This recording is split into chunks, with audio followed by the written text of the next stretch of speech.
3, 2, 1, vai!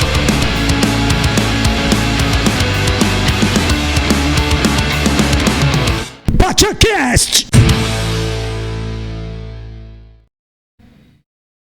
Boa noite, pessoal. Tá rolando muita coisa aqui no Pacha hoje. É segunda-feira para quem quer que seja, porque aqui é sempre fim de semana. Aqui no PachaCast está rolando maior sonzeira no estúdio, Ticão e banda. Os meninos são ótimos, estão ali tocando Sepultura e sei lá mais o que, aquela coisa toda. Tô tocando aí meu pé também. Eles vão ficar bravos que eu falei isso. Boa noite, galera. Estamos aqui diretamente dos nossos estúdios do Pacha, com o nosso PachaCast de número 7. Nossa versão brasileira, sempre Herbert Richards. Eu sou a Duda e nós vamos começar agora recebendo uma pessoa que eu não conheço ainda. Então eu vou conhecê-la junto com vocês que ainda não conhecem. É o Flávio Asfati. Flávio, seja bem-vindo. Você... Tô vendo que o assunto hoje vai render, porque aqui só nos bastidores a gente já abordou N temas. Então... Seja bem-vindo, boa noite. E nós vamos começar com você, falando quem é você. Boa noite, Duda. É um prazer enorme estar aqui, participando do podcast no Estúdio Pacha. É a primeira vez que eu participo de um podcast. É uma experiência nova para mim, né? Mas eu vou começar me apresentando. Meu nome é artístico, é Flávio Asfati. Eu vou contar primeiro o porquê o nome Flávio Asfati e ser o nome da banda. Meu pai, meu falecido pai, desde criança, ele me chamava de Flávios. Apesar de meu nome ser Flávio, ele nunca me chamava de Flávio. Era sempre Flávios. E como meu pai era cigano, e eu sou descendente cigana também, então adotei o nome Asfati, que faz parte do nosso clã. Então eu formei a banda Flávio Asfati em homenagem ao meu pai. Porque as pessoas perguntam, poxa, por que ele colocou o nome da banda, o nome dele? Mas não é em relação a mim, é em relação à homenagem ao meu pai, que foi o ser humano que eu mais amei na face da terra. Que maravilha! Ele não está mais aqui com a gente. Como era o nome dele? José. José, seu José, muito bem. Criou um filho de talento, hein? Pelo que eu tô vendo, sim. Olha lá, gente, peraí, pausa, vai. Flávio, ó. Aqui tem chopp Bamberg, turma. Obrigado. Eu já falei que segunda-feira para nós é fim de semana. E o chopp tá gelado ou não tá, Juca? Tá gelado. Tá gelado, gente. Eu só tomo groselha vitaminada Milani, né? Então, vambora. E Asfati é o seu sobrenome? Cigano. Olha, que interessante. Sobrenome cigano. Como é que é essa composição de nome cigano? Olha, eu fui criado fora do clã. Né? Porque minha avó, ela se afastou da família, então meu pai cresceu em Salvador, mas são ciganos de Santa Amaro, da Purificação. Ai, gente, não pode falar da Bahia que meu coração chora. Ei, Bahia que não me sai do pensamento, eu amo esse lugar. E aí você se criou em Salvador. Nasci e criado em Salvador. O que você está fazendo aqui? Olha, minha história é interessante porque eu nasci em Salvador, mas eu nunca gostei de Salvador. Mentira! Nunca, desde criança. A energia de Salvador, eu sentia que tinha uma coisa que não era o meu local. Mas eu conheci... eu vinha morar em São Paulo há 10 anos atrás, mas eu conheci a minha ex-esposa e desisti de vir para São Paulo. Foi um casamento maravilhoso. Durou 8 anos, mas quando eu me separei, eu disse, poxa, tá na hora de eu sair daqui. Só que eu morava na ilha, que fica na Bahia, né? A ilha de Itaparica. Ah, que ruim, gente. Que na cidade eu vou terminar isso chorando. Na cidade de Veracruz, porque apesar de ser a ilha de Itaparica, são duas cidades. A ilha toda é Itaparica, tem a cidade de Itaparica e a cidade de Veracruz. E eu morava na cidade de Veracruz, que é a cidade que eu me apaixonei. Eu deixei meu coração lá, nessa cidade. Imagino. Eu estou aqui, mas o meu coração está nessa cidade. E vim para aqui, gostei de Mairinque, vim para aqui sem conhecer ninguém. Né? Aleatório? Aleatório. Total. Conheci uma pessoa que me apresentou a cidade, que é uma conhecida minha de Juca. Ela me apresentou a cidade. E o primeiro local que eu conheci foi o Pacha. Olha só, Foi o gente, Pacha. eu tô falando, esse pátio aqui é um anzol de o gente Pacha tem uma boa. magia, né, Juca? Isso aqui é um anzol de gente boa. Então eu conheci o Pacha e logo em seguida eu entrei numa banda chamada Rude Saba. Uma banda que os caras tocavam muito, os caras tocam muito, são muito, muito legais. E toquei também na banda chamada Black Eagle, mas fiquei pouco tempo. Só que eu resolvi... Aconteceu 2 fatos. Eu cantava música Black Sabbath e por 2 vezes eu tive vontade de abandonar o palco. Porque por ser Rosa Cruz e ser maçom, eu trabalho com energias elevadas. Então essa música ela é um ritual, é uma invocação. Só que ela estava causando vibrações negativas. Entendo. Então 2 vezes no palco eu tive vontade de abandonar o palco. E decidi formar um trabalho que tivesse minha ressonância. E formei a banda Flávios Asphalt Project. Cara, nós vamos falar esse negócio de energia, é muito legal. Calma, calma. E aí, e a Flávios faz o quê? A Flávios é uma banda de heavy metal, né? Porém, tocamos hard rock. Quero também cantar umas baladas. Por enquanto, nós estamos tocando covers do Iron Maiden, Dio. Mas vamos tocar outras coisas. Vamos cantar também, tocar Primal Fear. Se for possível, Avantasia. Eu gosto muito. Eu gosto muito de balada romântica. Eu também quero tocar pop, anos 80, 90. Nossa, aí você ganhou uma fã, hein? Robbie Williams, eu adoro cantar as músicas de Robbie Williams. Que maravilha. Apesar de ser um vocalista que tem uma voz, minha voz é forte, né? Falando não parece, mas cantando é outra nuance. Mas eu gosto de cantar suave, as nuances da suavidade da voz. Eu nunca estudei canto. Eu aprendi canto ouvindo Bruce Dickinson. Que professor é esse? Foi meu professor, eu costumo dizer, Bruce Dickinson foi meu professor de canto. Que professor é esse? Depois eu tive Robbie Halford, Dio, né? Tive Dave Coverdale, então eu tive outros professores. Coverdale é fantástico. Nossa, também. aquele homem, a voz dele é... Não que as outras pessoas que você citou não sejam, mas... porque a voz dele é sedutora. Demais. É sedutora. Demais. E eu gosto dessas nuances. Eu sou romântico. Apesar de ter essa aparência meio cabeludo, meio louco, né? Mas eu sou romântico. Então a minha veia é romântica. Apesar de cantar heavy metal, mas eu sou romântico. Então eu gosto muito de música romântica, de qualidade. Legal. Quando que você vai começar esse projeto? Olha, eu... Já tá arriscando umas dentro da banda. O interessante foi que fizemos um show domingo passado. E no final do show... Final de festa, rolou um karaokê. E eu cantei a música Feel de Robbie Williams. Isso acendeu em mim uma vontade de fazer um trabalho também para fazer esse tipo de coisa, sabe que eu gosto. Fantástico, tá de parabéns. Cantar Tears for Fears. Coisas de qualidade que... Não maltrate esta entrevistadora. Só musicão. Porque eu gosto de boa música. Eu costumo dizer, eu nem só do heavy metal vive o heavy meteiro. Por favor, né? Não só de heavy metal vive, né? O headbanger. A gente tem que passar por outras coisas também, até para manter vivo essas influências. Porque o heavy metal ele não foi criado... Ele não nasceu heavy metal. Surgiu do blues e veio o jazz, né? E veio outras influências e hoje tem a música clássica que influencia muito, né?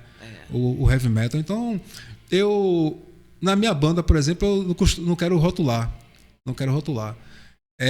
Project, porque vou cantar e tocar coisas de qualidade. Que fantástico. Do heavy metal ao pop dos anos 80, 90, 70, muita coisa boa. E eu tive uma veia rock de meu pai, né? Minha mãe gostava muito de música brega. Mas só que a música brega que minha mãe gostava era música de qualidade. De qualidade. Era muito bem cantada. As letras maravilhosas e muito bem executadas. Então, era música de qualidade. O termo brega era pejorativo, mas de brega não tinha nada. Meu pai foi que, escutando Black Sabbath, Led Zeppelin, Cream. Então, meu pai acendeu essa... E meu pai era cabeludo. Meu pai era... E ele tocava, cantava, tinha uma banda? Ele só curtia. Ele tinha um cabelo comprido, sabe? Legal. Usava um bigode. Nossa, meu pai, assim, foi o... Eu faço parte de ordens, né? Rosa Cruz é maçonaria, mas o meu grande mestre foi meu pai. Eu aprendi muito observando meu pai, ele era muito sábio. Então, eu observei muito e eu segui a linha dele. Sabe que ontem eu estava conversando com uma amiga que a gente estava numa padaria em São Paulo e um menininho tomando café da manhã com o avô, e eles conversavam e trocavam ideia, e o menino comia, e contava umas novidades pro avô, uma belezinha, acho que ele devia ter o quê? 5, 6 anos. E eu falei para minha amiga, esse moleque, ele vai desenvolver uma autoconfiança que poucos da geração dele vão ter, porque olha isso que ele tem. Um modelo que ele tem total acesso, assim como você teve, né? Quer dizer, o seu pai foi ali vivendo e você tinha acesso a isso para você construir a sua pessoa. Isso. Então, isso é muito fantástico, Nossa. até para as escolhas da sua vida. Com certeza. Então, são poucas pessoas, infelizmente, que têm acesso irrestrito aos pais, que são uma grande escola. Da minha mãe, eu herdei a força de vontade para conquistar as coisas. Meu pai era espiritual. Já minha mãe era terra. Minha mãe lutava para conquistar as coisas. E isso, eu consegui alinhar as duas coisas, né? Poxa. Então, essa coragem de vir para São Paulo, cheguei aqui sem nada. Eu vendi os instrumentos que eu tinha. Eu vendi baixo, vendi guitarra, eu vendi... Você tá uma coisa meio Baby Consuelo, né? Ela que fez uma doideira dessa. Porque assim, quando houve a separação, eu fiquei tão... mal que eu disse, poxa, se eu ficar aqui, se eu tiver de sofrer, eu vou sofrer longe. Sabe? Vou sofrer longe. E eu vim para aqui, foi uma barra pesada porque começar a vida do zero. Aos 52 anos, né? Hoje eu vou fazer 54. Mas começar do zero, com essa idade, foi desesperador. Porém, eu não deixei o desespero tomar conta. Esse eu disse, é um grande segredo. Eu vou enfrentar o que tenho que enfrentar. Se eu tiver de morrer em São Paulo, eu vou morrer. Mas eu não vou ficar aqui. E vim embora. E aqui, nossa, foi duro. Chorei muito, sofri muito. Teve pessoas que tentaram fechar meus caminhos aqui. Sempre sabe? tem. Porque assim, eu costumo dizer que eu sou um estranho em terras estranhas. Né? Então, teve pessoas aqui que tentaram me derrubar. Não queriam que eu crescesse. Mas... se você é uma pessoa que anda correta e você ajuda as pessoas, você cria um saldo. Exatamente. Você cria um saldo positivo. E esse saldo das coisas que eu fiz no passado me ajudaram aqui. Então, apesar de ter pessoas que tentaram me atrapalhar, tive pessoas que me ajudaram. E hoje eu trabalho na clínica, né? E trabalho com terapias.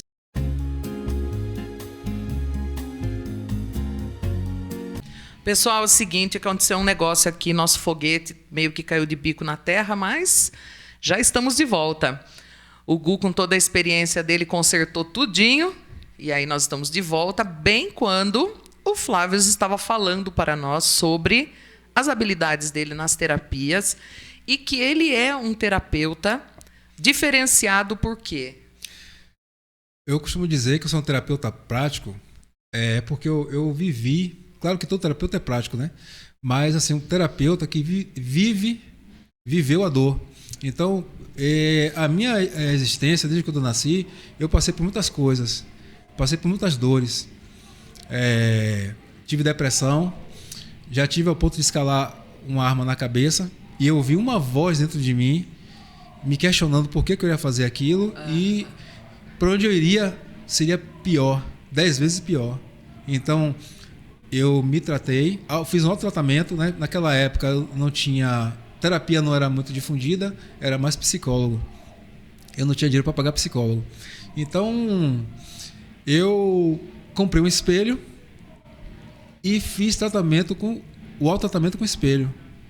E hoje eu uso esse espelho, né? Uso o espelho para poder tratar também meus pacientes. Você então, falou com você mesmo o tempo comigo todo. mesmo, eu fazia questionamentos. Eram questionamentos que eu fazia e as respostas não eram nada agradáveis. Nossa, que difícil. Mas foram essas respostas que me ajudaram a sair da depressão. Porque aquilo que você não gosta de ouvir é onde está o problema. E se você for inteligente, você absorve né? Primeiro tem a recusa de não querer aceitar, né? O ego fala, né? O ego não quer aceitar, mas você para racionalizar, você percebe que precisa fazer mudanças. E nessas mudanças você começa a ter a cura. Então, na terapia eu trabalho da seguinte forma: entender, compreender e aceitar. Quando você entende esses 3 princípios, a cura vem, e vem rápido. Vem mesmo. Então, que maravilha. Eu sou terapeuta que eu me considero diferenciado por isso, porque eu conheço a dor, eu sentia a dor, então eu sei a dor do outro. Isso é muito legal. E aqui, enquanto a gente estava no off, gente, aí eu já tô apaixonada por esse assunto. O Flávio estava falando para mim sobre vidas passadas. E mais, que ele sabe as dele. Eu já tô querendo saber das minhas, né? Eu devo ter sido o quê, gente? Eu devo ter sido alguém bem bagunceiro nas minhas outras vidas, viu? Porque, olha, eu vou falar. Me conta, porque você estava me contando uma história do Egito, Isso. muito fantástica, principalmente porque você reencontrou depois pessoas dessa sua existência. Fala para mim. O meu nome, Asfat, originalmente ele vem de uma encarnação do Egito. Eu não era egípcio. Eu era um serviçal. Como muitas pessoas falam, que eu fui faraó, eu fui general. Todo mundo quer ser rico, né? Eu e o meu pai, nessa encarnação, nós somos serviçais no templo, no grande templo. E nós éramos de outra caixa, nós éramos indianos. Nós éramos indianos e éramos serviçais. Conheci a princesa, a filha do faraó, e nos apaixonamos. E isso, uma pessoa que eu me relacionei aqui, estava escrevendo um livro e contando sobre essa história. E meu nome era Asfat. Quando ela me contou, as lágrimas escorreram. Então eu mantenho o nome, né, pela casta, né, e pelo homenagem ao meu pai. Mas foi muito emocionante. Só que o faraó não aceitou que a filha dele estivesse namorando com um serviçal e que nem egípcio era um indiano. Era um estrangeiro, né? Que para eles já não tinha muita... Os estrangeiros não eram bem-vindos, né? As consequências foram severas. Trabalhar. É mesmo? Você sabe o que aconteceu com você?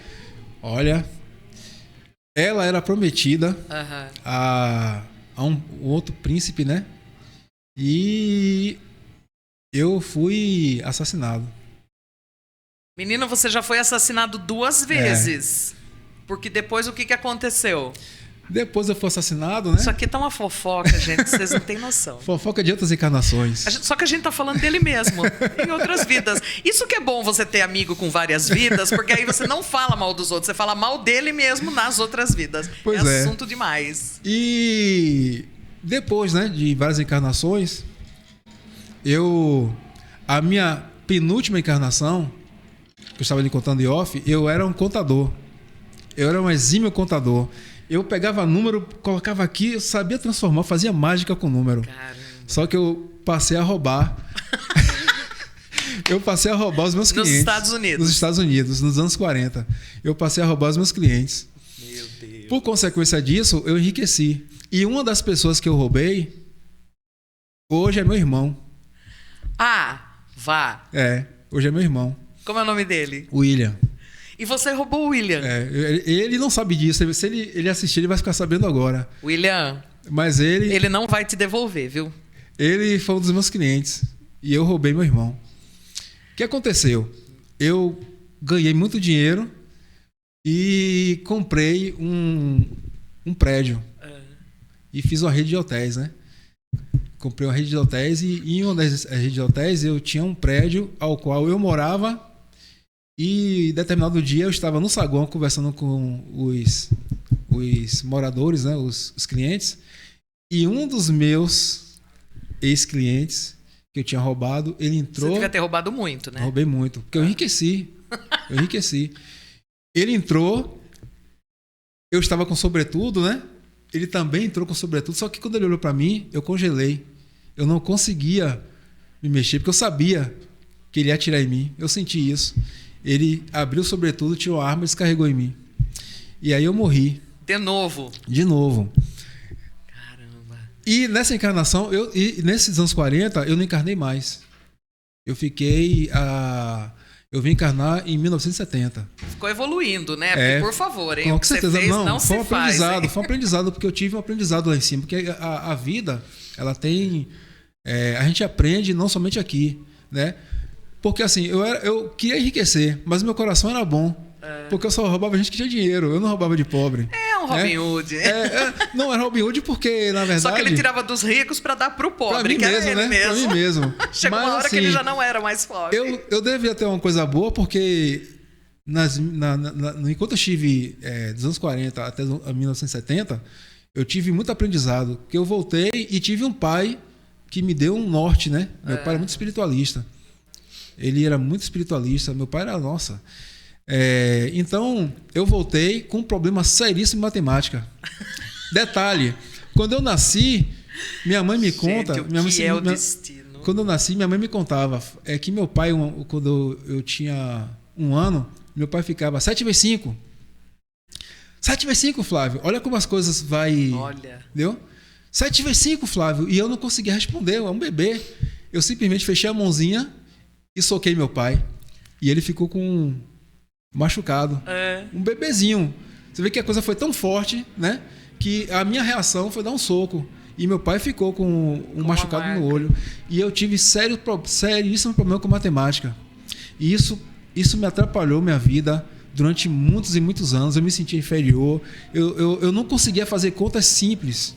Eu não conseguia fazer. Olha. Eu olhava a equação. Isso é um karma? É um karma. Eu nasci com esse bloqueio. Porém, olha como as coisas são. Eu fui fazer um curso de tenente da aeronáutica. Eu fiz o curso. Mas, 2 situações. Eu olhava a equação, eu reconhecia aquilo, mas eu não conseguia reproduzir. Antigamente chamava álgebra. Eu olhava aquelas equações, eu reconhecia, mas eu não conseguia reproduzir. Olha como o bloqueio foi tão... Então... Eu tinha um karma a cumprir. E qual foi o karma? Eu desisti do curso de tenente. Meu pai ficou revoltado comigo. E fui trabalhar como vigilante. Porque eu precisava cumprir meu karma. E eu trabalhei. O cliente que eu mais roubei foram os donos do Bradesco. E eu fui segurança do Bradesco vários anos. E fui testado. Um determinado dia, eu sozinho no banco... O telefone tocou no primeiro andar, eu subi as escadas e fui atender. Estava conversando com determinada pessoa. Quando eu olhei para o lixo, eu vi um papel plastificado. Era a senha do cofre. Ela saiu na sexta-feira para almoçar, comprou uma bolsa nova, porque esse pessoal, a bolsa não ficava velha.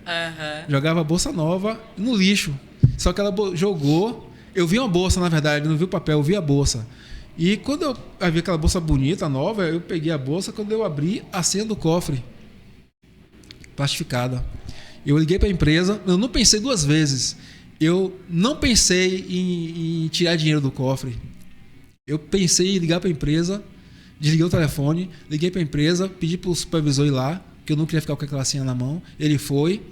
Ele falou: rapaz, se você abre esse cofre aí, você ia pegar o dinheiro todo e você sumia no mundo. Eu disse: não.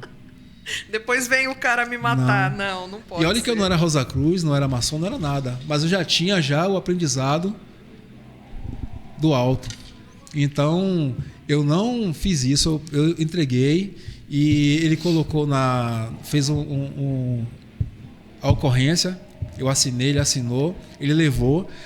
Na terça-feira, na segunda-feira eu estava folgando, na terça-feira ele retornou e foi conversar com ela. Nossa, a mulher era aquela pessoa alva. A mulher ficou azul, ficou verde, ficou vermelha, sabe? Sua louca. E me olhando. E ficou entre a gente, a empresa, eu e ela.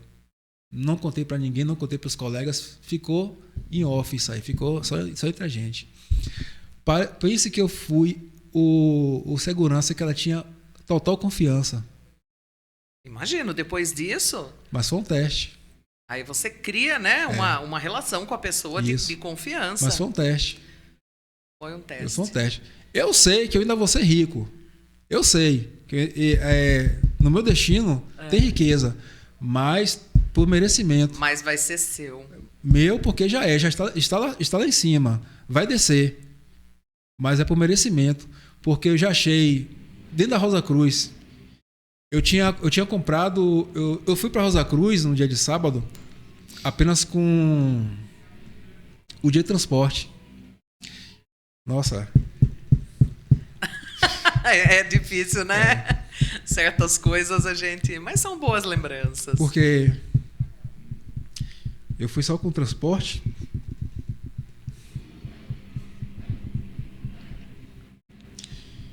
Gente, Cheguei uma lá. coisa que é maravilhosa no baiano. O baiano, ele fala e ele chora e ele se emociona e ele valoriza. É um povo tem que- impressionante. Você... Nossa, impressionante. Tem que valorizar, né? Tem. Eu conversando com... entrei, conversei com uma pessoa que estava na recepção. Eu era oficial, guardião Aham. do templo. E fui no vestiário, a pessoa me deu uma bala. Eu tenho mania de mastigar bala. Eu não tenho paciência para chupar bala, eu mastigo. Aham. E quando eu tava mastigando a bala, no vestiário, partiu meu dente. Ai, Deus. Partiu meu dente. Eu, caramba, meu Deus do céu, o dente partiu, sabe? E aí me chamaram na tesouraria. Olha, eu conversando com o tesoureiro, mas pensando no dente que tinha quebrado. Lógico, no prejuízo. No prejuízo. E aí, nossa, eu conversando com ele de fora do balcão, não tinha dinheiro. Eu não vi o dinheiro. Não vi. De repente, terminei o assunto com ele, dei as costas e saí.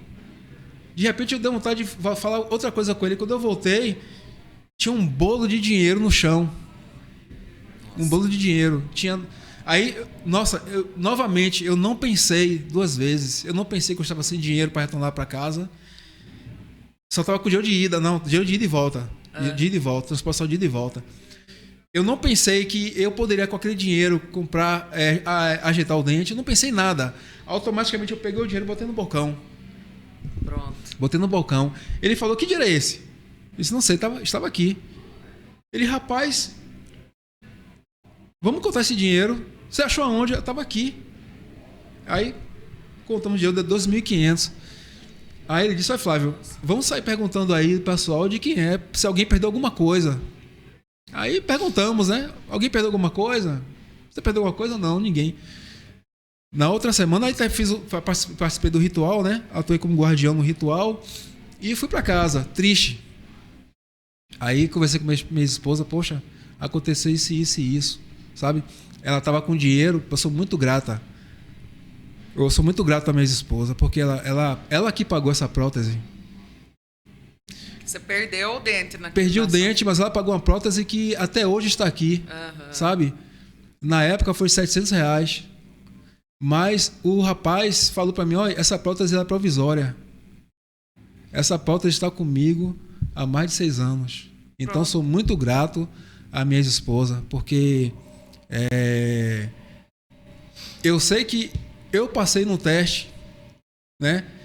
Era o único dinheiro que ela tinha, mas ela não queria me ver faltando um dente. E ela pagou. E eu sou muito grato à Bárbara por isso. Ninguém Bárbara, sabe disso. a gente não sabe quem você foi, mas a gente sabe que você é ótima A nessa. Bárbara viu? foi uma pessoa maravilhosa na Beijo. minha vida.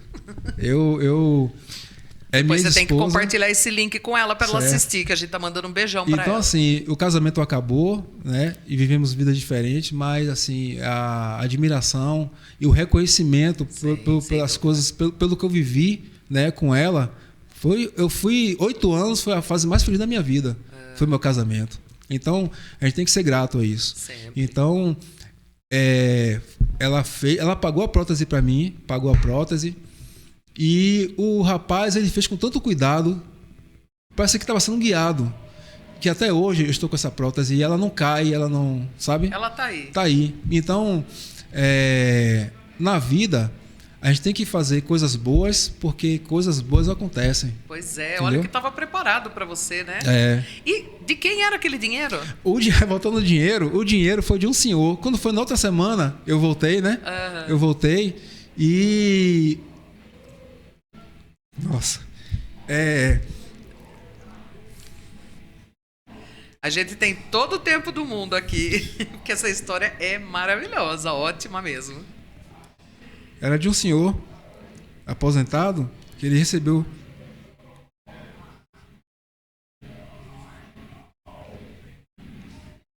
Coisas que acontecem. Fica à vontade, Flávio. Eu vou aqui dar uma olhada no que eu tenho que perguntar para você daqui a pouco, que eu já esqueci de novo. Aqui, Ele isso aqui. recebeu a aposentadoria dele, a da esposa, e colocou dinheiro na sacola. A sacola abriu, Coitado. o dinheiro caiu. Nossa, aquilo lá era o dinheiro do mês dele. Que bom que voltou para ele. Que bom. Todo mundo teve o que mereceu nesse episódio, não é? Quando ele me viu, ele me deu um abraço. Nossa, foi... Que legal. Imagine só se ele não era uma pessoa da sua outra vida, que você tirou dele e agora estava devolvendo. Pode ser também. Pode ser, né? Pode ser. Desculpa a emoção, porque tem coisas que marcam. Lógico. Com certeza. Você fica à vontade aqui. Eu tô adorando. Eu tô adorando porque é uma história da sua vida. Olha lá. Não vai atender agora. A não ser que precise, né? Não.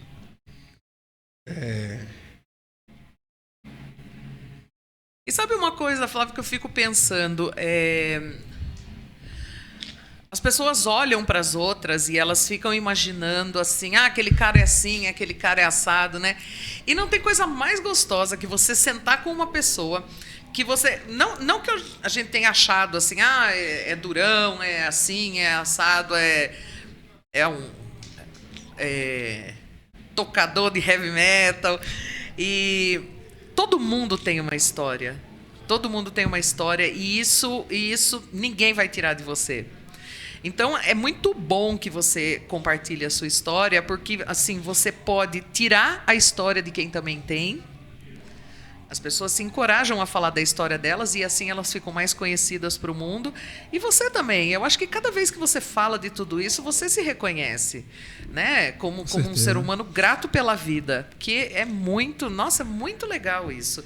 Quem olha para você pensa que você passou isso? Não pensa. Acho que até eu passo até a imagem que eu sou metido, que eu sou posudo, sabe? Tipo, Mas... olá, rockstar e tal, não sei o quê. Mas assim, eu procuro muito trabalhar. Eu sei que eu tenho uma postura ereta e às vezes isso pode passar a impressão de que eu seja uma pessoa metida, mas não. Eu prezo muito pela humildade.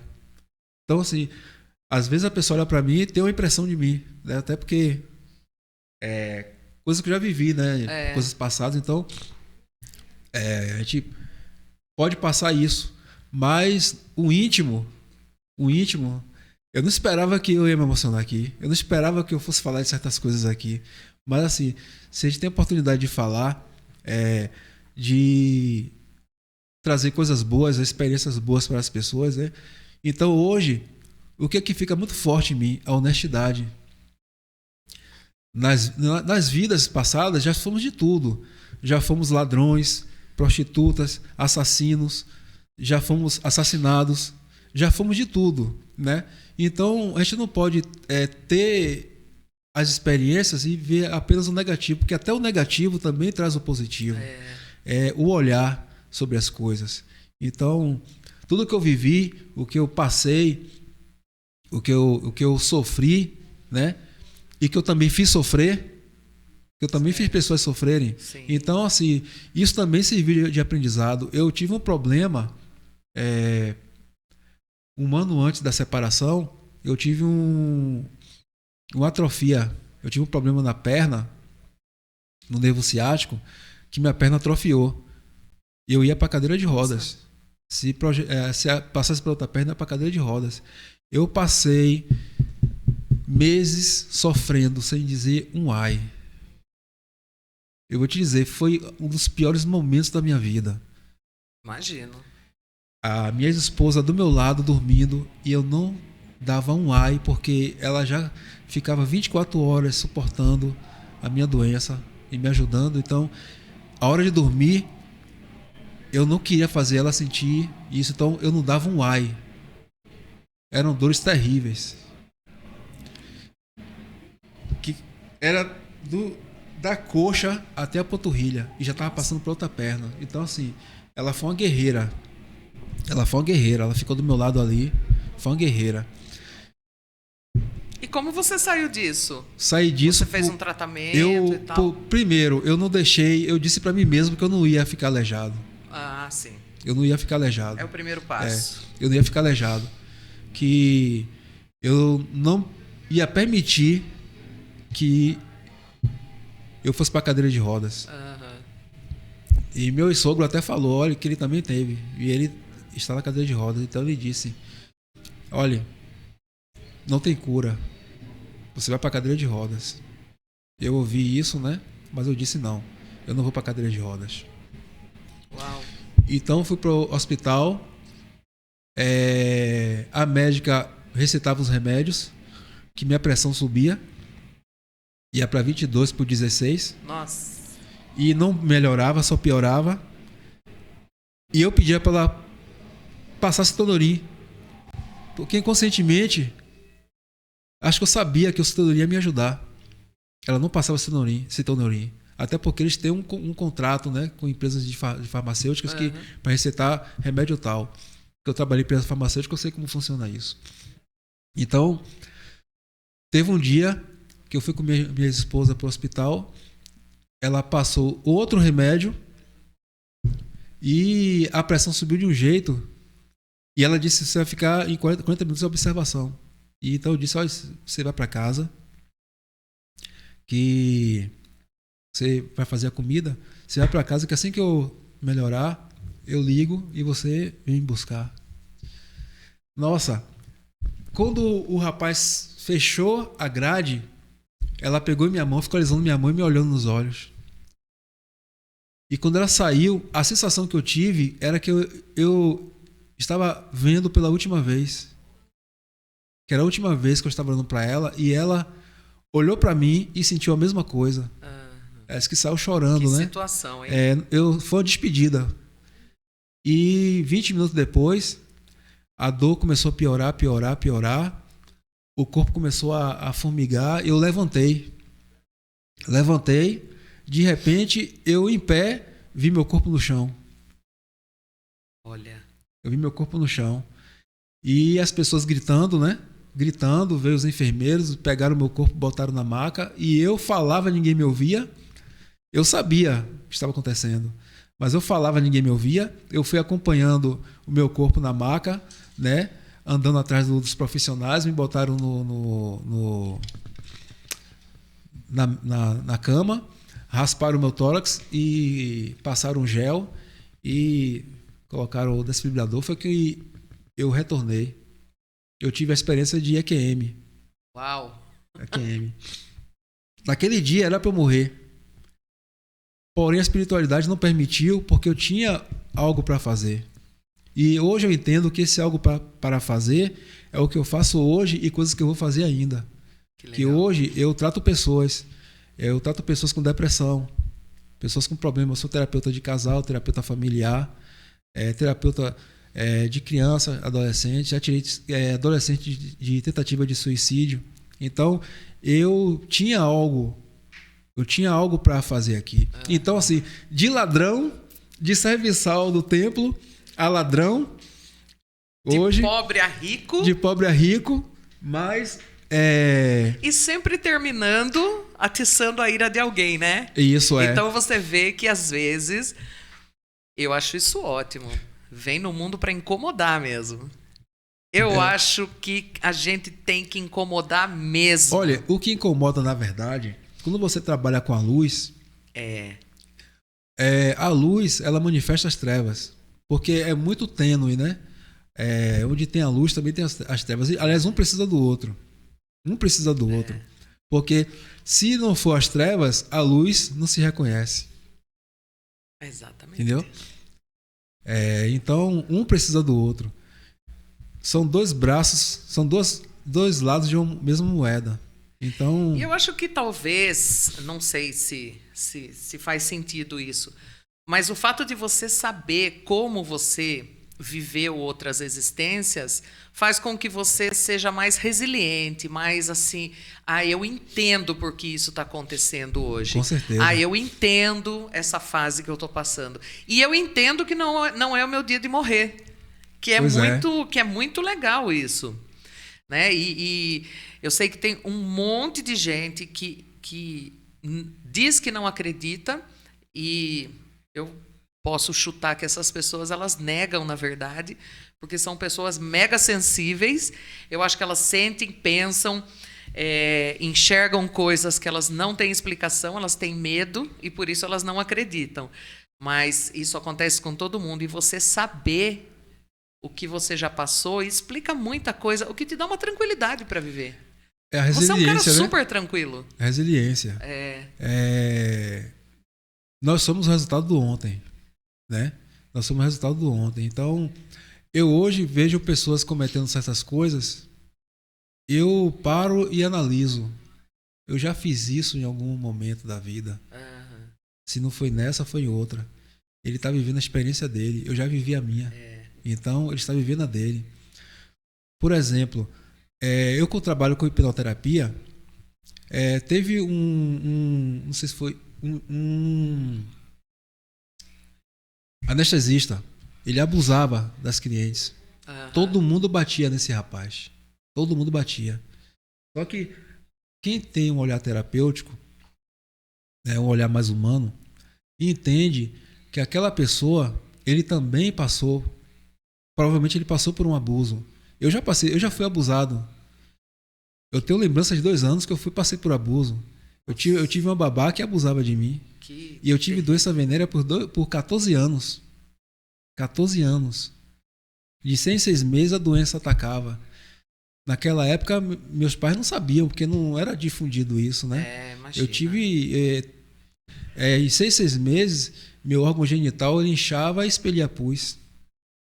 E eu sofri isso calado. Calado. Um vizinho, um dia que eu não aguentei mais, eu conversei com o vizinho e contei pra ele. Porque eu fui virgem até os 18 anos. Meu irmão não, meu irmão com 9 anos já tava na seca com as meninas. Por isso que você roubou ele, merece. Merece. Meu irmão, que isso agora? Meu irmão sempre foi danado desde criança. Ele com 9 anos, ele falou, pai, você é bestalhado, velho. Você é bestalhado. Que namorador é esse? Mas comigo foi assim, não. Eu vou escolher a mulher que vai ser a minha primeira. Legal. E escolhi, e a pessoa que eu escolhi foi. Na hora que ele entrou na sala, eu disse, vai ser ela. E foi ela. Olha. Mas voltando ao assunto, né? Eu tive esse problema. Eu fui abusado. A sua mãe ficou sabendo, não ficou? Você contou mais tarde? Por que dor que isso gera para uma mãe, Eu contei ao vizinho, eu contei pro vizinho. E o vizinho contou pro meu pai. Foi que meu pai me chamou para conversar e eu contei para ele. Que bom, e aí foi que eu fiz um tratamento, né? Fiz um tratamento. Esse vizinho é um anjo na sua vida. Porque eu não aguentava mais. Era horrível, sabe? Era horrível. Era uma dor insuportável.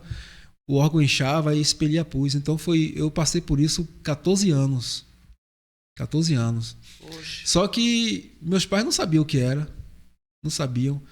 Então, eu poderia ser um revoltado, poderia ser um abusador, poderia ser revoltado com mulher. Mas eu cresci observando meu pai, a espiritualidade dele. Sabe? A espiritualidade dele. Então, como foi que eles acreditaram que eu passei por isso? Porque eu lembro... Eu com 2 anos, eu lembro a última vez que aconteceu. Meu pai chegou, o ônibus deixou meu pai na porta, ele trabalhava na indústria, o ônibus parou na porta, ela estava em cima de mim. Quando ela ouviu o ônibus parar, que meu pai colocou a chave na porta, ela saiu de cima de mim, colocou a fralda muito rápido e me botou no braço. Aí meu pai entrou, me carregou. me carregou e eu com aquela cena na cabeça, sem entender o que estava acontecendo. É porque é impossível alguém entender o que está acontecendo com essa idade, né? Então, é muita informação. Eu achava, desculpe, algo assustador, né? Aquela coisa, uma mulher em cima de mim, um órgão genital. Fazendo o quê, né? Então eu poderia ser um abusador, mas eu tive um pai que me deu um norte. Porque meu pai, ele não falava, meu pai agia. E é nas atitudes dele que eu aprendia. Eu estava falando isso agora com uma amiga, Mônica. Beijo pra você, ó. Acabamos de falar isso. A maioria dos homens fala e não mostra atitudes. E é tão legal a pessoa simplesmente não falar nada e vai lá e faz. É como a gente aprende. E com certeza. É como a gente confia. Isso. É como a gente sente segurança nas pessoas, não é? São as atitudes, porque palavra todo mundo fala, papagaio fala. Então isso aí salvou você. Salvou. De ser uma pessoa má. Salvou. Então eu entendo que provavelmente ele passou por um abuso e muitas vezes a pessoa tem uma dor e a pessoa, para ter essa dor um pouco, amainar um pouco essa dor, ela causa dor no outro. Eu sempre costumo dizer, a pessoa que causa dor, ela também é vítima. Eu também super acredito nisso. Toda a agressividade da pessoa que ela descarrega em outra é porque ela está se punindo ou querendo, né? Ou então sentir um prazer em machucar porque foi machucado. Ou como dizia nossa mãe quando a gente era criança, você está querendo apanhar, né? Isso Não é? Minha mãe me bateu muito, mas você eu merecia. Você está querendo apanhar. E se você está querendo apanhar, ele tem um significado. Por quê? Porque todo mundo, eu acho que busca um limite ou todo mundo busca ser visto. Né? Então eu vou fazer... Eu sendo legal, ninguém está me enxergando na minha dor ou na minha necessidade. Então deixa eu provocar, deixa eu agredir alguém para ver se eu sou descoberto, percebido, se alguém fala comigo.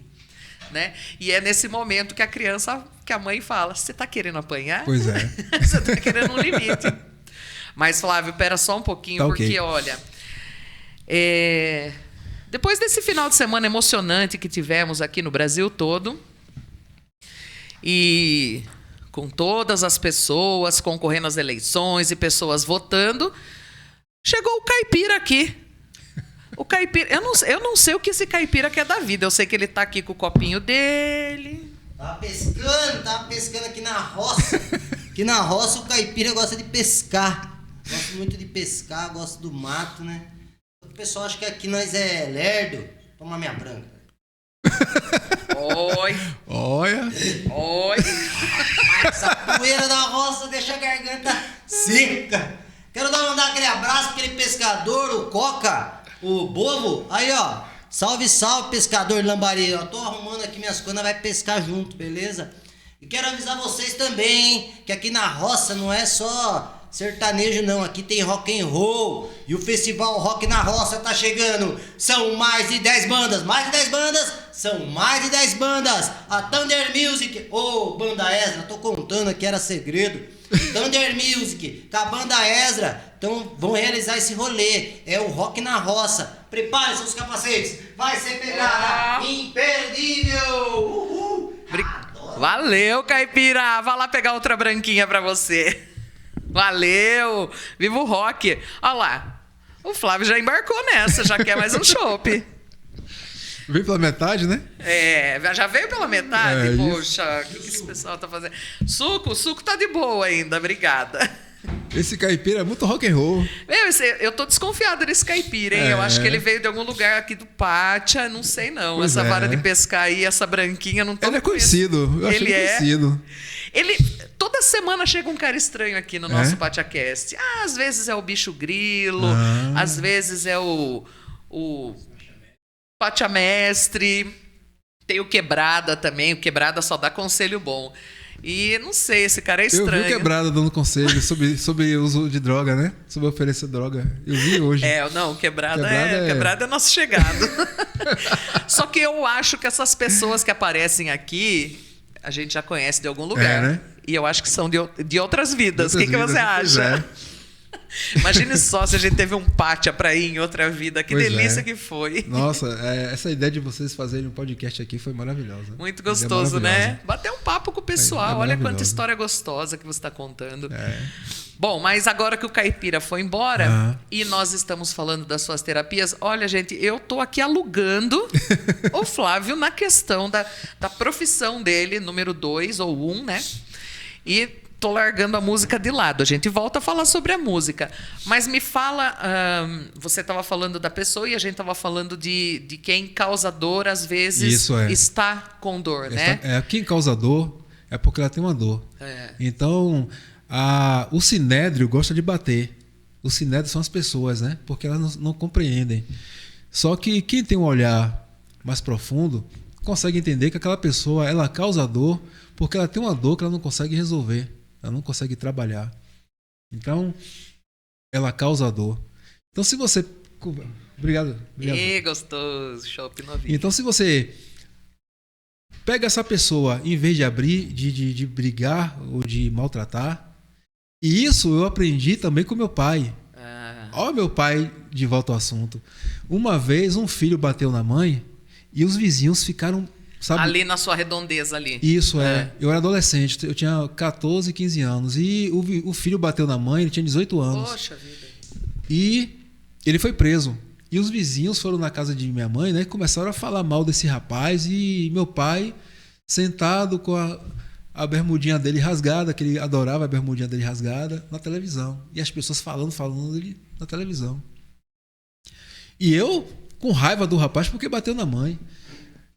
E as pessoas, seu Zé, o rapaz tal bateu na mãe e o senhor não fala nada. Aí meu pai olhou para as pessoas assim e disse: e vocês acham que vocês falando mal dele, ele vai melhorar como pessoa? Olha a energia que vocês estão jogando em cima dele. A gente tem que orar por ele para que ele reflita e volte a uma pessoa melhor. Não falar mal dele. Eu falo que o povo brasileiro é muito sábio, né? Caramba, aquilo ali me deu um choque, sabe? Como é que você pega... Seu Zé, né? É, Como é que seu você Zé. pega seu Zé ali assistindo a televisãozinha dele e já com isso na cabeça, que é uma bagagem fantástica. Pois é. Fantástica. Que todo ser humano deveria ter. Pois é. E aquilo me deu um choque. Foi a partir desse dia que eu passei a prestar atenção em meu pai. Nossa, que fantástico. Foi a partir desse dia que eu passei a prestar atenção em meu pai. Ele era muito sábio. Ele tinha uma oração que às vezes me incomodava. Hoje eu entendo que essa oração é uma oração de milênios. É uma oração agatina. Ela é sibilada. Você lembra como é? Ele orava o Pai Nosso, mas era sibilado. Essa forma de orar é de Agartha. Então, meu pai já veio de outras esferas. Meu pai era... Entendeu? Um homem sábio demais. Muito sábio.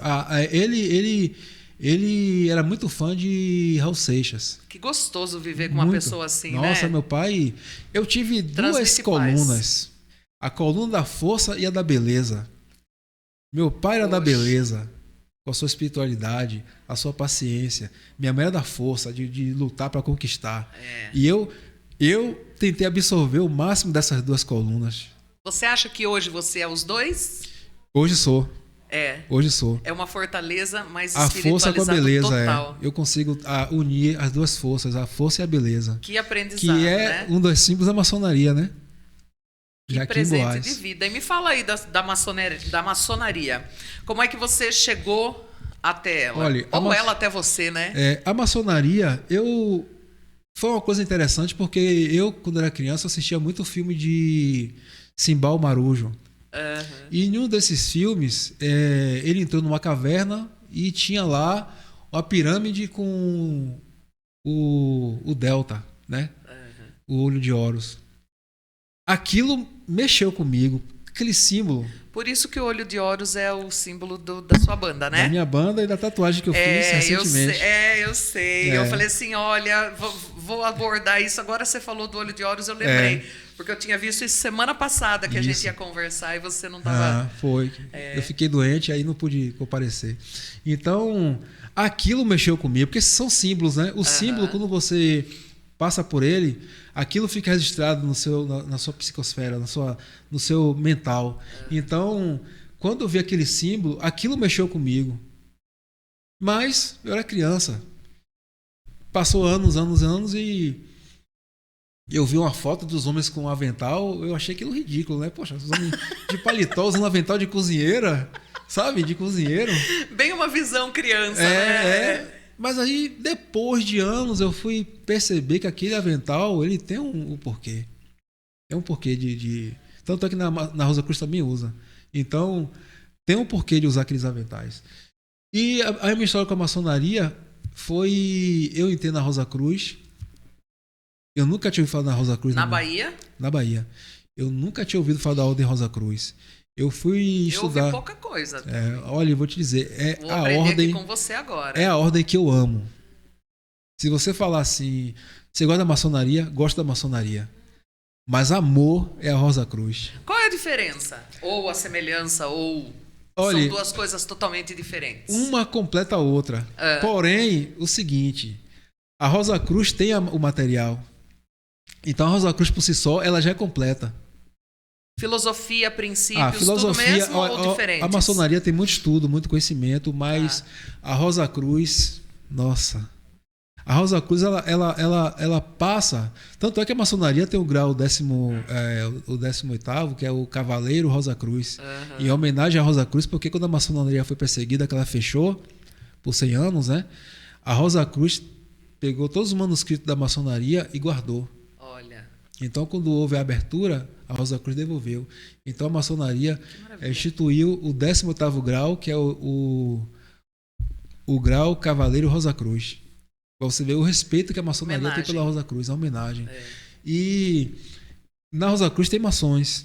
Então, os maçons que estão na Rosa Cruz, eles ficam observando os membros. Eu fui convidado. Por um membro e aí iniciei na maçonaria. Foi uma emoção muito grande ter iniciado. Qual loja você frequenta? Hoje não frequento. Não? Não, depois que eu saí da Bahia, eu estou adormecido. Uhum. Estou adormecido. Mas tem lojas aqui. Tem. Então Meu pai foi daqui. Foi? Foi. Eu iniciei numa loja. Sobrinha. Minha sobrinha. Eu sou sua sobrinha. Então, eu iniciei nessa loja. O processo iniciático foi emocionante. Eu chorei muito. Eu imagino. Eu chorei muito. Porque eu vivi isso no passado. Eu tinha vivido. Por isso que eu lembrei quando eu vi o Delta.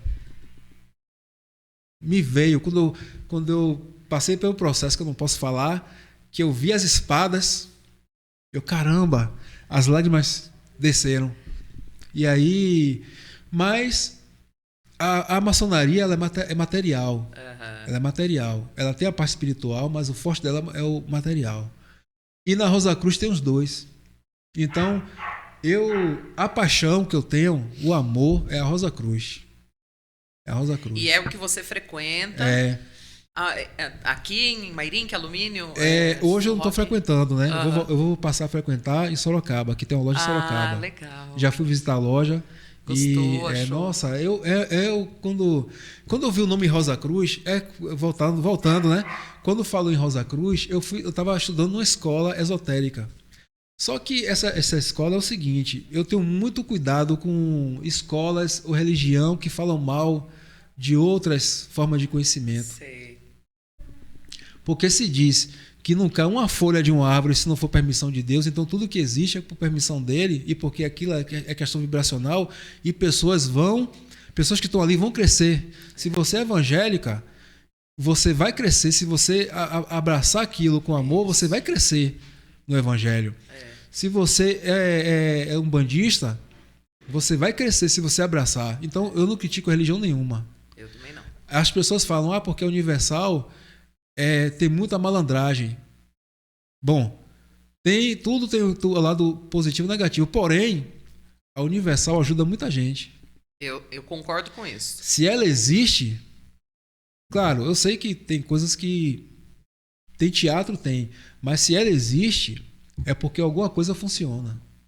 Senão ela não existiria. Concordo com você 100%. Entendeu? Então, assim... Não serve pra mim, mas já salvou muita gente. De muita coisa. Mas desgraçou algumas pessoas, sim. Porque tudo tem que ser uma conjunção de energia, né? Eu sempre falo que se o peixe bebesse toda a água, ele não tinha onde nadar. Pois é. Então, você tem que ter aquela troca com a sua religião. Com certeza. Você recebe dela porque você chega lá moído, estrupiado, sem esperança nenhuma, e você recebe ali um remédio espiritual, uma força, e depois você tem que retribuir. Né? Então, o que eu acho é que quando existe essa sintonia de eu dou e recebo, a religião vai dar certo. Não interessa que igreja é uma lei egípcia. Lei de Anra. Olha Dar só, e receber. Viu como eu sou inteligente, gente? Eu sou inteligente. E eu acho isso, eu acredito nisso, porque eu ouço muitas pessoas dizendo: eu perdi um apartamento porque dei para a igreja, não sei o quê, não sei o quê. Qual foi a sua intenção de pegar o único bem que você tem e deixar para a terceira pessoa? Você achou mesmo que você ia ter 10 vezes mais? A ambição, né? Sem o seu empenho, sem. Então eu fico muito pensando naquele cara que parou de usar droga depois que começou a ir nessa ou naquela religião. Eu fico muito pensando naquele cara que achou uma cura. Eu não fico pensando em quem perdeu do chinelo até o apartamento e saiu esbravejando ainda, porque isso daí foi ambição. E não tem como você ser espiritual e ambicioso. Eu só acho isso. Quem cai no golpe, né? Eu falo que o meu colega de trabalho, Ramon, ele fala: todos os dias sai um malandro e um otário na rua, e quando eles se encontram sai negócio. Pois é. É isso. Pois é, isso É mesmo. isso, porque o cara que é o dirigente de qualquer religião, ele é humano também. Então ele tem a fraqueza dele. Com certeza. Agora, se existe aquela sintonia, aquela espiritualidade entre quem vai dar e receber, a coisa acontece. Pois é, e o detalhe da Universal é que eles trabalham com o dito pior da sociedade, que ninguém quer trabalhar. Né? Então, ela tem um papel, ela cumpre um papel importantíssimo na sociedade. Eu concordo com você. Ela trabalha com pessoas que vivem à margem. Então, ela resgata essas pessoas. Ela vai no presídio e resgata pessoas que... Então, ela tem uma função, ela cumpre um papel. E tem que reconhecer isso. Fechemos os olhos para outras coisas. Cada qual no seu cada qual, e no momento certo a lei funciona. Mas ela está cumprindo um papel. Eu concordo totalmente com você. É isso. Ela tem um papel na sociedade. Ela surgiu para isso. Tanto é que ela foi fundada por 2 candomblecistas, né? Um era frater. Na verdade, 3. Um era frater da Rosa Cruz, que foi o meu padrinho da maçonaria. Uhum. E ele é falecido hoje. Mas ele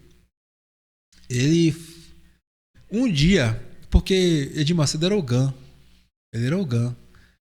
E ele começou a perceber que as pessoas iam lá para pedir ajuda.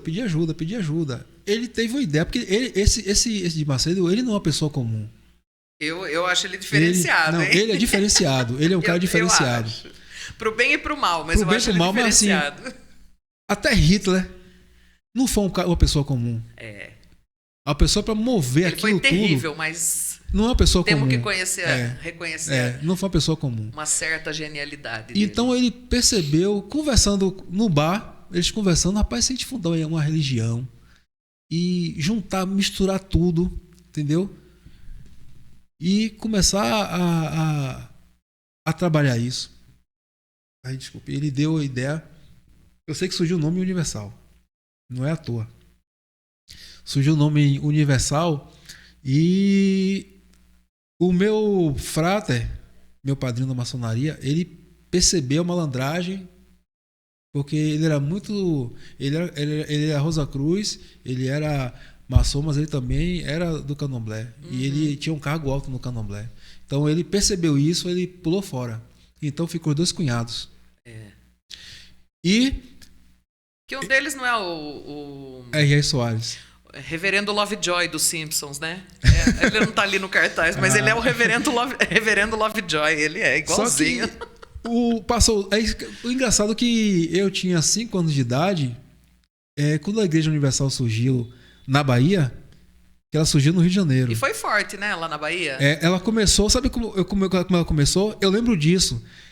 Eu morava em uma rua, as pessoas começaram a falar dessa igreja, que ela era diferente, tirava demônio, que não sei o que, não sei o que. Então, minha mãe, uma vizinha convidou minha mãe. Aí fui eu, minha mãe, meu irmão e umas vizinhas. Olha que o irmão que você roubou. O irmão que eu roubei no passado. Então, nós andamos para chegar. Foi andamos, longe. Porque era mato. E aí, quando chegava no mato, no lugar, eles fizeram uma clareira e tinha uma espécie de ringue que parecia ringue de boxe. Um quadrado parecia ringue de boxe. E ali era a pregação. Não tinha templo, não tinha nada. Então, na Bahia começou assim. Foi a primeira. Eu li um livro de alguns pastores, ex-pastores, né, da Universal. Mas ex-pastor é uma coisa assim, né? É uma coisa, porque assim, se você conhece a Bíblia, você sabe que uma vez pastor, sempre pastor, né? Mas tá bom, ex-pastor é que o cara foi pastor lá e agora não é mais nada. E alguns ex-pastores escreveram sobre a Universal e tem bastante desse livro contando na Bahia. A Universal surgindo na Bahia e até chegar no nível em que eles ficavam hospedados em Comandatuba e o helicóptero da igreja buscava o pastor para fazer o culto aqui, você é aqui, você é ali, você é em Salvador, você é Porto Seguro. E o helicóptero só descendo e subindo no resort e eles moravam lá, ficavam hospedados lá. Que império, né? Eu lembro que em 6 meses... E nasceu aí, nessa história sua. Isso. E eu lembro que em pouco tempo... Olha como essa igreja cresceu, porque era muita gente. Eu só queria brincar. Eu achava aquilo estranho, né? Mulher gritando, caindo. Com pouco tempo, eles alugaram um cinema. Aqui da Ban. Foi onde nós fomos. E foi uma experiência que eu não gostei. Porque ali era um quadrado, né? Era um cinema que eles compraram. Acho que eles alugaram ou compraram. Acho que eles alugaram. Então, mulheres gritando, o banco caindo. Eu não gostei da vibração. Aquilo não ressoou comigo. No mato era legal porque eu ficava brincando com os meninos. Não tava nem aí pra... Mas ali eu não gostei da experiência. Aí eu não frequentei mais. As religiões neopentecostais, né? E que hoje... Elas pegam forte mesmo. Hoje, terapeuta, eu sei que eles trabalham muito com hipnose. Muito com hipnose. Muitas coisas que eles falam que é demônio, na verdade não é demônio. É estado hipnótico, estado alterado de consciência. Eu penso a mesma coisa. Que deve existir uma outra... Tem o teatro. Porque o teatro é que atrai. O teatro atrai, mas existe um trabalho social por trás disso aí. Então, eu não... Claro que se você engana as pessoas, você vai receber a sanção por isso. Um dia a igreja vai... O próprio Edir Macedo, vira e mexe, ele toma uma bordoada da exemplo, vida, né? Edir Macedo, eles não trabalham com cura. Edir Macedo tem um problema na mão que ele... Isso. A mão não fecha. Poxa, entendeu? A mão não fecha, a mão dele o tempo todo assim. Aquele pastor que usa o chapéu... Vladimiro Santiago. Poxa, ele foi se curar no hospital dos judeus, né? No hospital que tem em São Paulo. Israelita, o Albert Einstein. Ele foi se curar lá, né? Poxa, trabalha com cura. Essas coisas que as pessoas não acordam, entendeu? Não acordam. São situações que as pessoas não enxergam. Porém, eu acredito o seguinte, se várias pessoas se reunirem, tem uma pessoa doente, várias pessoas se reunirem com um único objetivo, né, mental, aquela pessoa com certeza se cura. Como terapeuta... Jesus já fala isso, né? Pois é. Se tiverem 2 ou 3 em meu nome, lá eu estarei. Farão mais do que eu. E farão mais do que eu. Outros farão mais do que eu. Então, eu como terapeuta, eu não posso falar em cura. Eu sou reikiano também. Eu não posso falar em cura como terapeuta, mas que cura. A gente não pode falar porque existe todo um sistema, né? Medicina que, infelizmente, domina. Então... mas que a terapia cura, que o reiki cura. E eu vou falar uma coisa aqui que é em primeira mão. O reiki não surgiu no Japão. É mesmo? O reiki não surgiu no Japão. O reiki surgiu no Egito. Se você vê as figuras egípcias, você vê o tempo todo eles com as mãos. Os sacerdotes dominavam essa técnica. É mesmo. Era uma técnica de cura. Eles, olha como o assunto vai mudando, né? Pula. Gente, nós vamos fazer o episódio 3, 4 e 5 aqui. Então, o reiki, ele surgiu no Egito e os sacerdotes dominavam essa técnica. Eles manipulavam o alimento, as plantas, o faraó, porque o faraó recebia muita gente. Então, você conversar com muita gente, você fica desgastado. Isso. Então, eles montavam o faraó para revitalizar. Como o Egito foi invadido por várias culturas, né? Sim. E perdeu a essência, essa técnica ficou esquecida. Graças ao cosmos, o grande arquiteto do universo, que Mikao Usui resolveu estudar essa energia. Ele redescobriu, estudou e colocou os hieróglifos egípcios, né? Os hieróglifos japoneses, que potencializam essa energia. E ele fundou as faculdades de Reiki e expandiu. Legal. Então, nós somos gratos que essa técnica de cura existe graças a Mikao Usui. Mas ela não surgiu no Japão. Você sabe que eu tô pensando numa coisa. Aliás, uma coisa que nós já começamos a conversar um pouco antes. Nós vamos começar a fazer uns cortes do PachaCast. Certo. Tá? São vídeos rápidos que a gente vai postar na nossa timeline, nos stories. São reels que a gente vai postar no Instagram. E aí, nós vamos começar a falar sobre isso, hein? Cada uma técnica diferente, uma terapia, uma curiosidade. Porque, tem muita coisa para falar. Muita e coisa. Isso é muito legal. Muita coisa. A gente tem que saber das alternativas que o nosso corpo dispõe nesse mundo, porque são muitas coisas legais. Eu gosto muito de acupuntura, faço com a minha prima Silvia, um beijo, fisioterapeuta do meu coração. Um abraço, Silvia. E gosto muito da fisioterapia. Já me aliviou várias dores, desde físicas até emocionais. Então, eu super acredito em terapias. E aí eu acho que a gente não pode deixar tudo isso escondido para pessoas que um dia decidam procurar um terapeuta dessas especialidades e descobrir depois que é uma maravilha. Então, você topa? A Com gente vai certeza. fazer uns cortes por aí? Com certeza. Ótimo, porque você sempre está no pátio. Eu estou sempre no pátio, a gente pula aqui Juca dentro me convidou para vir a cada 15 dias, né? Então, falar um pronto. pouco. Eu venho com outros entrevistados aí, um dado momento eu falo sobre alguma... Você pula aqui para dentro do estúdio e você já vem com o tema na cabeça. Hoje eu quero falar sobre isso, porque é muito interessante que as pessoas descubram alternativas de cura. Olha, a terapia foi uma das melhores coisas que surgiram. Porque a terapia, ela é profunda. O método que eu uso é o transformacional. Transformar a vida da pessoa. A pessoa entra de um jeito, eu faço pacote de 10 sessões. Onde você atende? Atendo na clínica... Já vamos fazer o jabá aqui, gente. Certo. Eu atendo na clínica Niquerito, que é aqui próximo, né? Em frente à Drogaria Total. Na Mitsuki. É aqui na Mitsuki. Na Mitsuki, gente, Aqui. perto da farmácia, na frente da farmácia nova. Isso. Ali. Em frente à Drogaria Total, Drogaria Total, Isso. Clínica Niquerito. Depois eu vou falar aqui dos serviços que tem lá. Então, a terapia foi uma das melhores coisas que surgiram. Porque você procurar um profissional, ele lhe escuta. Depois ele receita remédio. Remédio significa remediar. Ele não vai lhe curar. Ele vai mascarar o seu problema. Vai até parecer que você está bem, enquanto o remédio estiver fazendo efeito. Então, ele não vai lhe curar. Remédio nenhum cura. Você tem que curar a causa e não Curar o reflexo, a causa. Onde né? é que está a causa? É onde entra a terapia. A terapia vai na essência do problema. Vai futucar na ferida. Tá com cascão, a gente vai ter que tirar esse cascão e futucar a ferida para poder curar essa ferida. E a pessoa vai ter que encontrar os demônios dela, aceitar esses demônios, conversar com esses demônios, que são os problemas, né? É apenas de forma figurativa.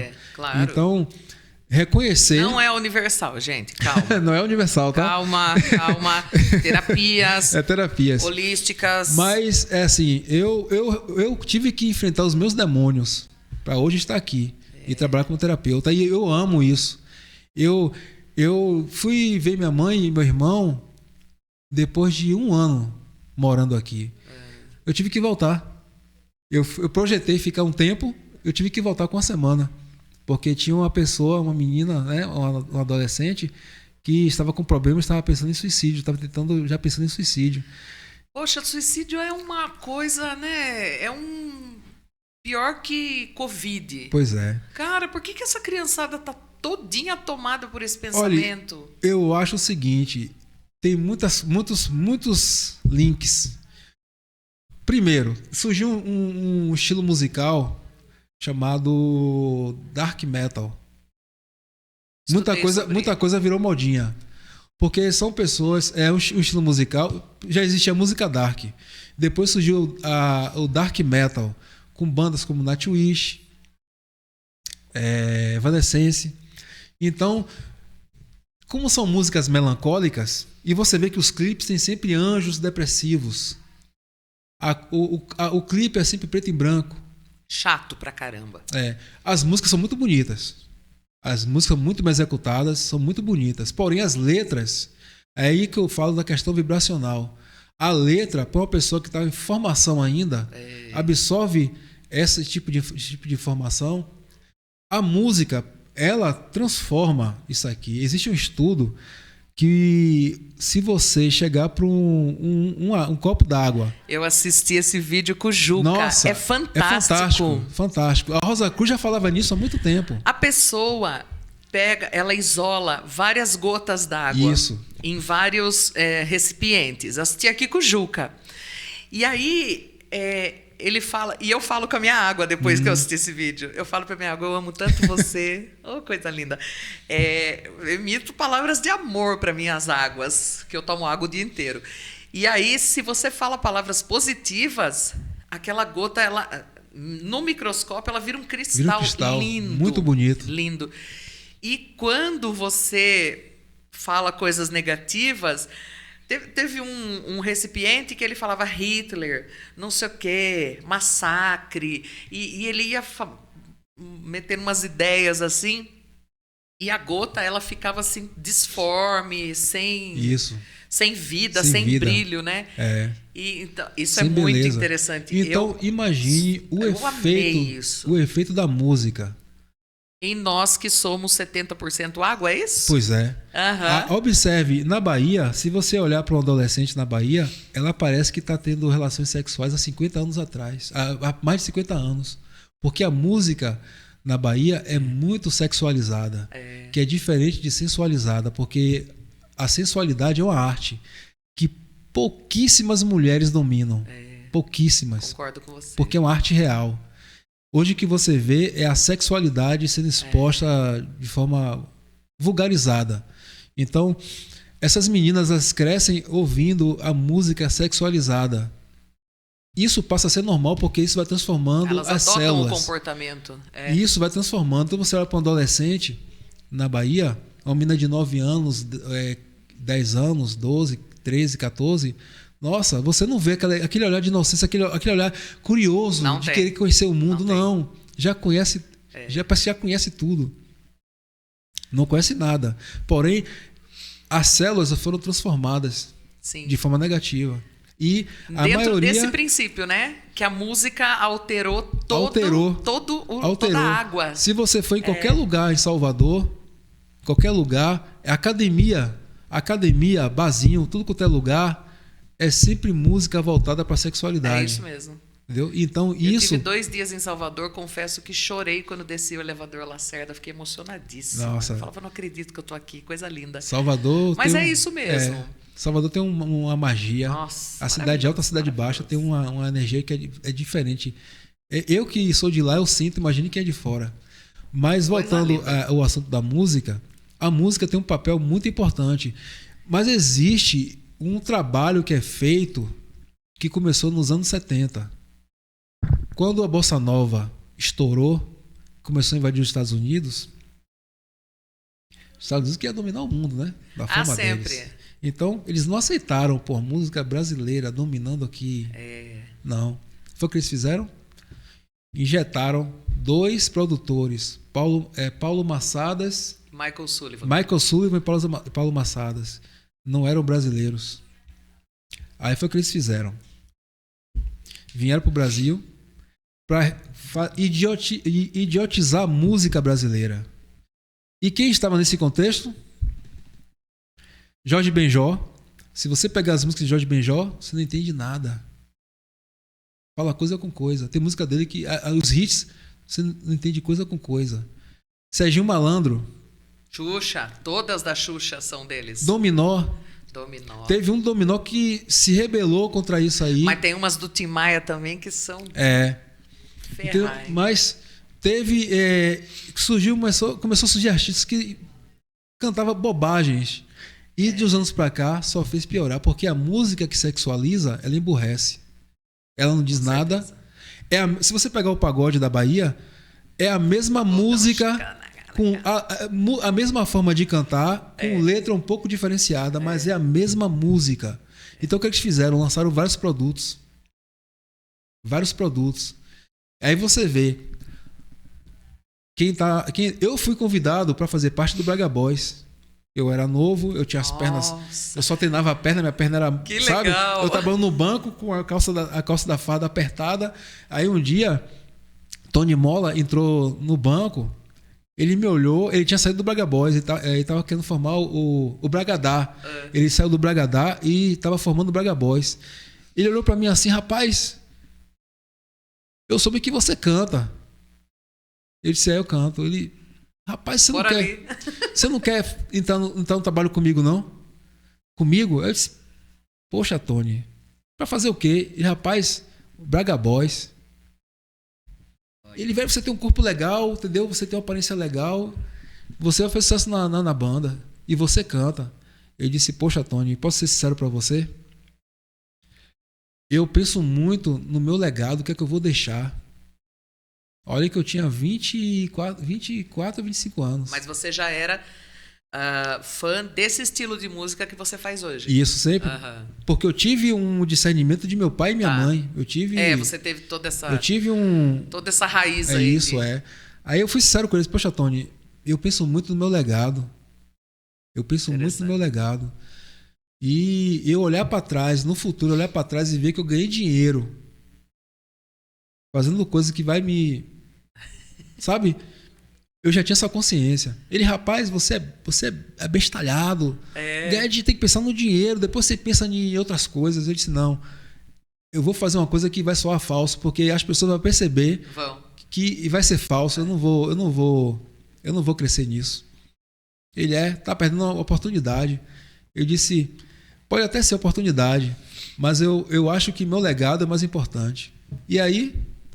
Não aceitei. Senão você ia ter outra vida ficando rico roubando dos outros, né? Pois é, porque entendeu? É uma forma de roubar, né? Isso, Essa música que idiotiza é uma forma de roubar coisas. Porque vicia, você tá ganhando dinheiro, você não vai querer fazer uma coisa que faça as pessoas pensarem. Você vai querer fazer coisas mais idiota para poder ganhar dinheiro. Então, eu não aceitei, não me arrependo, poderia estar cheio de dinheiro hoje, mas eu olho para trás e eu penso, poxa, eu não prejudiquei mentalmente as pessoas.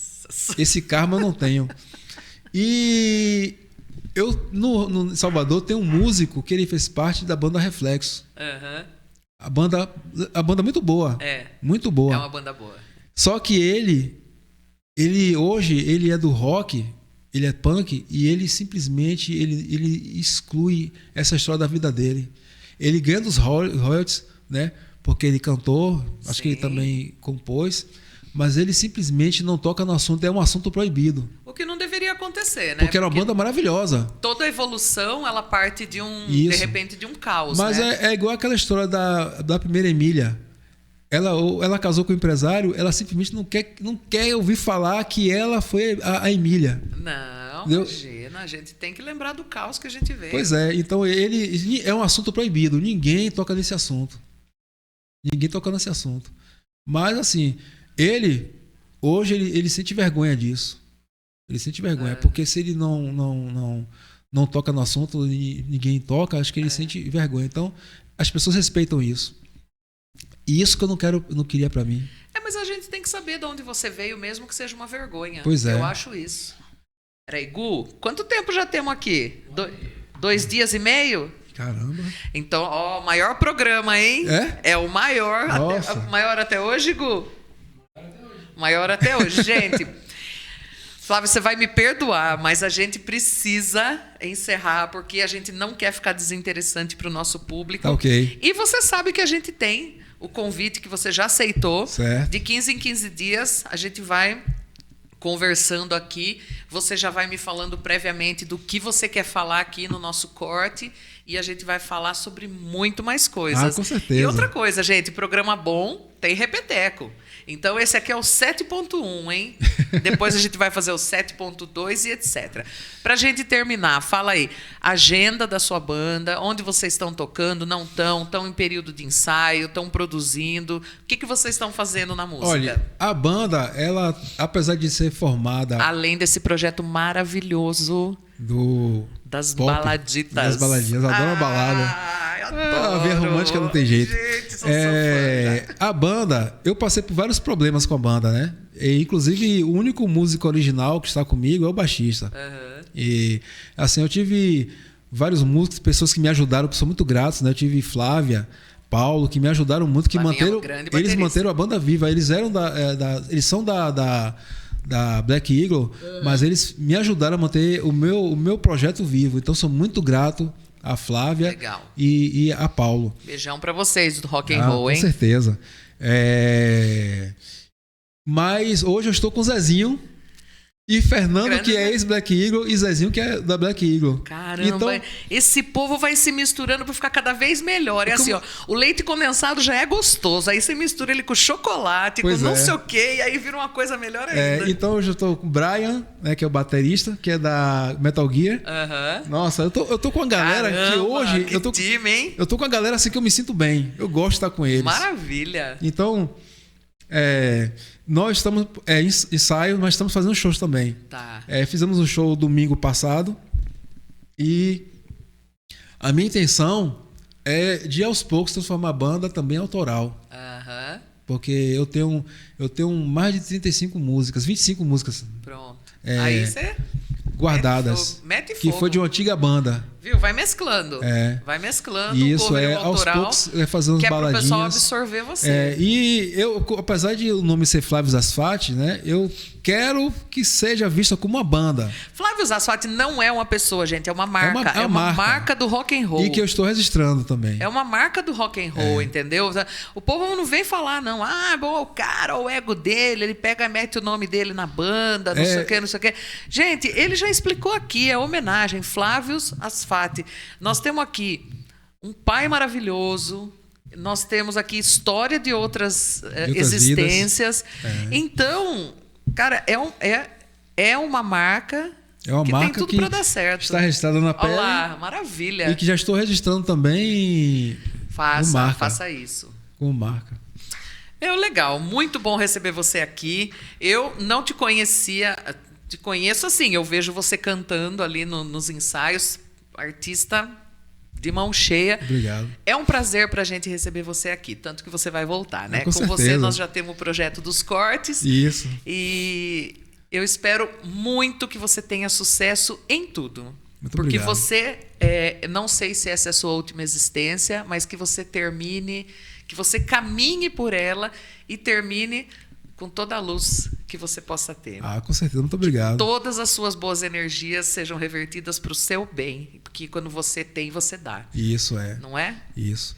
Eu agradeço muito a oportunidade de participar desse podcast, né? Primeira vez que eu participo do podcast. Peço desculpas pela emoção, pelas lágrimas, né? Porque PatiaCast é isso. Quando eu falo falar de coisas que nós vivemos, né? Que me ajudaram a crescer, não tem como não sentir emoção, né? A emoção é a verdade do que está sendo dito. É isso. Mas eu peço desculpas, acho que não peça nunca desculpas. Nunca aconteceu isso, né? De alguém chorar aqui no podcast. Ainda não, mas teremos muitos podcasts. Foi tudo verdadeiro, muito verdadeiro o que foi dito, o que eu escutei. foi muito Foi importante. gostoso, né? Foi gostoso. Muito bom. Muito gostoso. Obrigada, querido. Muito obrigada. Muito obrigado. Gente, não vou tirar um braço de ferro com ele, que ele é forte. Não posso fazer isso, gente. Calma. Bom, semana que vem a gente está aqui de novo. Daqui 15 dias, Flávio Cortes, pílulas de terapia para vocês. E, pessoal, luz de Pachamama para vocês. Viva o rock and roll sempre. Acompanhe a nossa programação. Assistam nossos episódios. E comentem, curtam, se inscrevam no canal. E venham no Pátia, que aqui o chopp é geladinho, ó lá. E o suco também. Valeu? Valeu, galera. Obrigada. Até semana que vem. Até a próxima. Nossa. Não imaginava que eu ia me emocionar. Viu? Eu não vou falar nada pra